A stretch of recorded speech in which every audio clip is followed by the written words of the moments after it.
Hi, everyone. I'm Pastor Ken. Welcome to Read Across America. And I get to read a book to you today about one of my favorite subjects, and that's cowboys. So let me put you down here so you can read the book along with me, all right?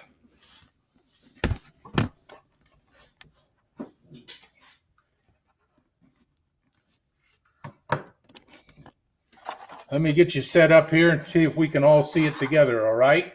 Today's story is called Cowboy Camp, and it's by Tammy Sauer, and it's been illustrated by Mike Reed. Cowboy Camp.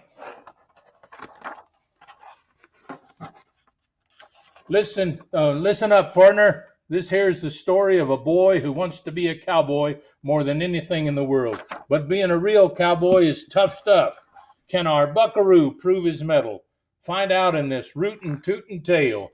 Cowboy Camp, Tammy Sauer.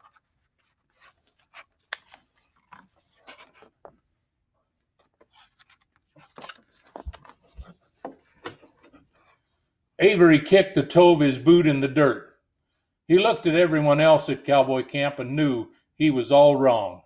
His belt buckle was too big, his hat was too small, his boots were too red, even his name was wrong.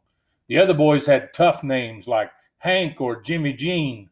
Who ever heard of a cowboy named Avery, he thought. Howdy, y'all. I'm Cowboy Dan. I'm about to turn you little ragamuffins into cowboys, real cowboys, said the realest looking cowboy Avery had ever seen. By the time I finish with you, you'll be acting, walking, and talking like honest to goodness cowboys. First things first, though, buckaroos, it's chow time. There's enough grits and beans here to give y'all a bellyache. Everyone dug in. It wasn't but a minute later that Avery discovered he couldn't stomach a single bite of cowboy food. He had to eat cheese and crackers instead. Who ever heard of a cowboy who didn't like grits and beans, he thought. Now that you've got your fill, it's horse riding time, Cowboy Dan announced. Let's hit the stables. Everyone saddled up. It wasn't but a minute later that Avery discovered he was allergic to horses. Choo! Sneezed Avery as he climbed onto his horse. He had to ride a cow instead. Who ever heard of a cowboy who was allergic to horses, he thought. All right, fellas, it's time to round up some cattle. Let me teach y'all how to lasso, Cowboy Dan said. Everyone started twisting and twirling their lassos. It wasn't but a minute later that Avery discovered he had a bad case of rope burn. He had to practice with yarn instead. Who ever heard of a cowboy who got rope burn, he thought.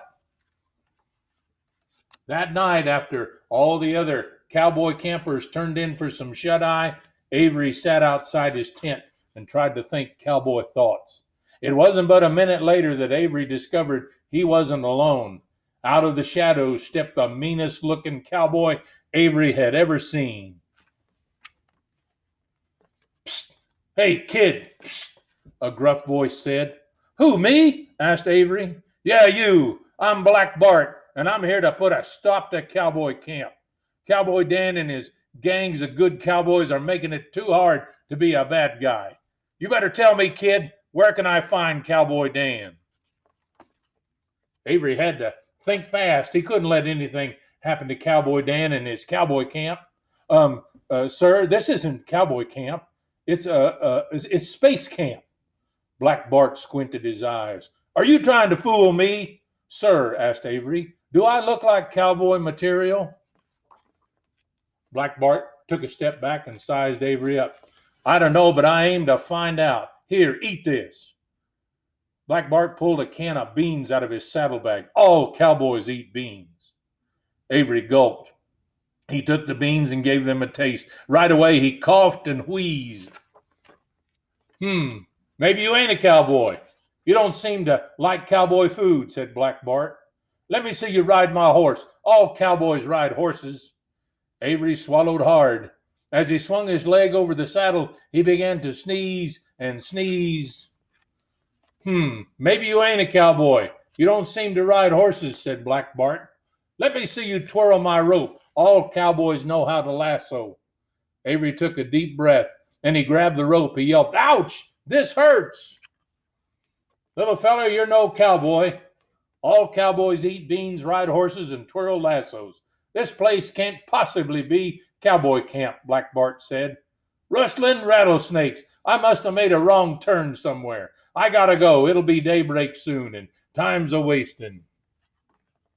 It wasn't a minute later that Cowboy Dan and the other cowboy campers came out of their tents. "Avery, you're about the bravest darn cowboy I ever laid eyes on," said Cowboy Dan. "No one but a real cowboy could outsmart the likes of Black Bart the way you just did." Avery grinned. His smile was as bright as his too big belt buckle. He felt brave. He felt amazing. He felt like a real honest to goodness cowboy. The end. All right, I hope you liked the story, and I hope you enjoy this week, and I hope you get a lot of good stories in, and happy read across America. Bye.